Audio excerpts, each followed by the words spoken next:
Hello, neighbors. Welcome back to the neighborhood. I'm Squealer D, and I'm back again. This time, we're back with day 9 of the 12 days of Slobmas. If you missed any of the previous days, or you just want to rewatch, you can find them in the Slobmas 2024 playlist, linked in the description box below. Now, let's meet the chatty and hardworking slob of day 9. On the 9th day of Slobmas, he brings to thee Jamerrill Stewart. Get it, girl.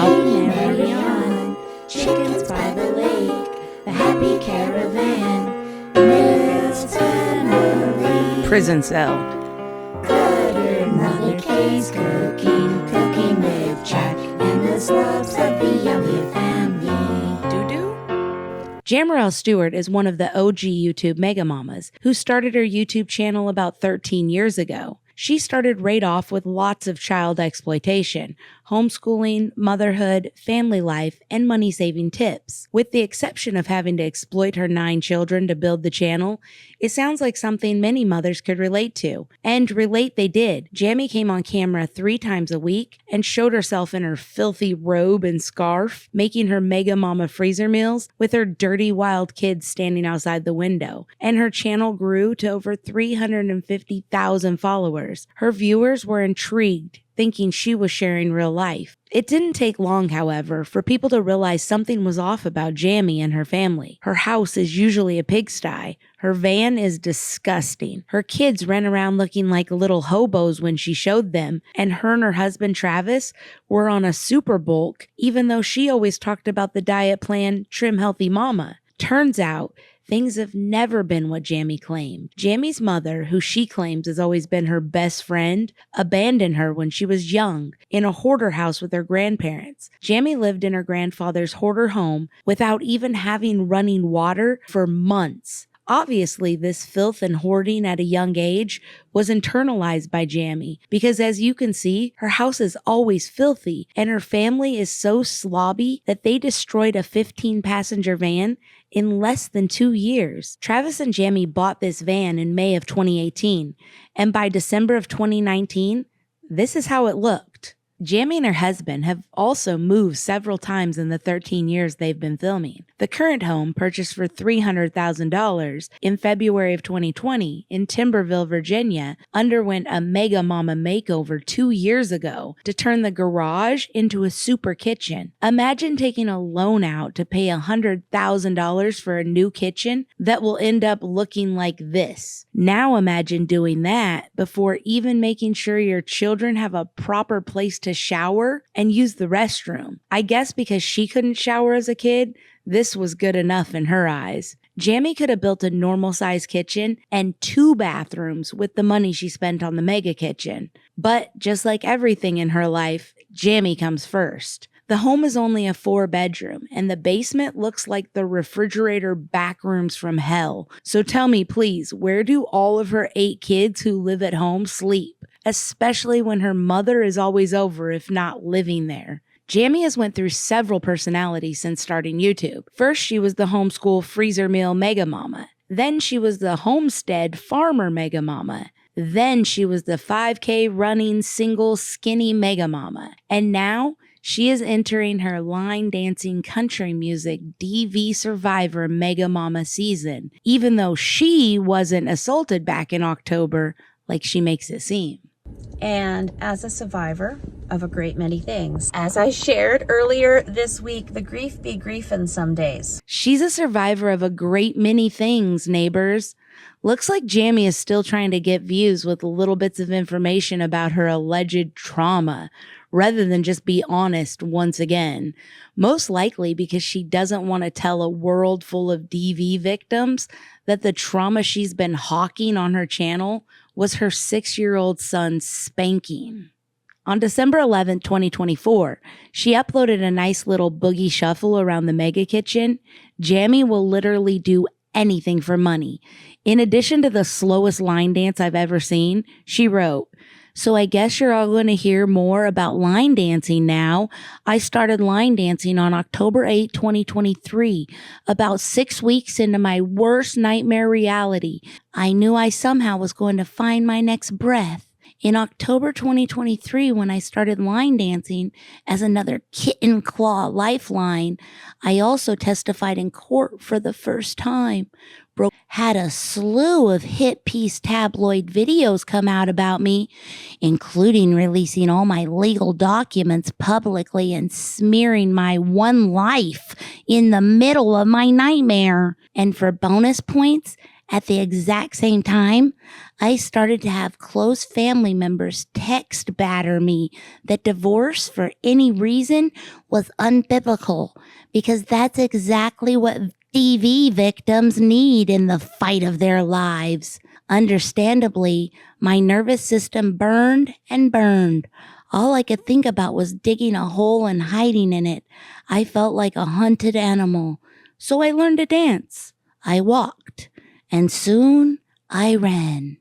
A month later, I started trauma and grief therapy. My therapist says line dancing is super for me, and I should do it forever. This is a new to me dance that I just started to learn last night. And who knew this mega kitchen was also going to be a line dancing kitchen? Hands in the air, hope with Jamerrill, line dancing. So according to this, Jammy is a DV victim line dancing through her worst nightmare reality. And as she testified in court against her husband, she was text battered by her very own family members during the fight of her life, especially while a slew of hit piece tabloid videos come out about her. She can't mean Intrusive Thoughts. Sounds like Jammy is doing exactly what I said in previous videos and monetizing her family's trauma. Gross. Anything for content and views. Jammy never complained in the entire 13 years about abuse from her husband. She regularly left all of the children home alone for days at a time with their father. Who does that when Pops is an abuser? Personally, I think Jammy concocted this entire trauma scheme for views. In my opinion, I think she miscarried her 10th baby in the summer of 2023, and her hopes and dreams of having more kids for views came crashing down around her. How can she keep up with Sarah and Solo if she can't have babies until she's 50? Anyways, so when Travis spanked their son, she used it as an opportunity to get away from him and rebrand as a skinny single mega mama without having to pay alimony, and also prevent Travis from taking 50% custody of the children that he had been the primary caregiver of for the last 12 years, while Jammy traveled and built up the YouTube. In all of Jammy's videos since the trauma, she's never stated what happened, only that it was a nightmare she is living through. She's throwing around the words domestic violence like she spent the summer in a woman's shelter. It's an actual slap in the face to all the women who really experience domestic violence every day. Now, I know some people are going to say, but Squealer, how do you know her husband didn't abuse her? Because if he had, she would have told us. Just like she told us her father killed himself and her mother abandoned her. She said before that according to YouTube analytics, people love her stories, which could be why she concocted this story about abuse and won't let Travis talk or have a YouTube channel, because by silencing him, she can make her story reality. The truth is, Travis was arrested for misdemeanor assault and battery of a family member on August 24th, 2023. The arrest warrant was based on Jammy's written testimony. The police did not investigate or get pictures of the supposed marks on the child. Jammy did not witness the alleged abuse, and Travis has denied all of the allegations at each court appearance. Travis was released from jail that same day in August and hasn't been back to the home he helped build since. On October 20th, 2023, Travis went to court for the assault charges, which Jammy also attended and testified against him. The judge decided to offer Travis a deferred disposition, which means obviously the judge did not think the case warranted any real punishment. All Travis needed to do was follow the rules of his probation and not get into any trouble for a year, and the entirety of the charges would be dropped. Unfortunately for Travis, he decided to make some YouTube videos this last summer asking for prayers for his family, and his mega mama wife turned him into the police for violation of a no contact order. He was arrested again June 21st, 2024, and released the same day for violation of a protective order and contempt of court. On September 12, 2024, he went back to court for the 2 new charges. The contempt charge was dismissed, meaning he would not be charged with it at all, and the violation of a protection order charge was once again treated like the judge did not think it warranted much punishment, or any at all, and Travis was given another deferred disposition. On October 31st, 2024, Travis went back to court for the original assault and battery charge. Even with his violation of the first deferment, the judge gave Travis another deferred disposition, meaning that all Travis has to do is act right for the next year, follow all of the judge's rules, and on September 18th, 2025, he'll go back to court and have all of his charges completely dropped and removed from his record. It doesn't seem like the judge or the prosecutor thought that this man was a violent child abuser. In the meantime, Jamie has been doubling down on her DV pity party, making clickbait titles to her YouTube videos because she knows people are waiting for the full story, and even making a new channel to spew more of her lies and get even more views. I just can't wait until her kids grow up and write their tell-all, because unless Travis does what her dad did when her mom left him, one day the truth will come to light. It already seems some of her family, including her oldest son, has sided with Travis. As for me, I still want to hear both sides. And I think Jamie is a real trashy slob for talking about something online to over 350,000 people while her husband can't even talk about praying online. Anyways, that's it for today's Slobmas. I'll see you all tomorrow for day 10.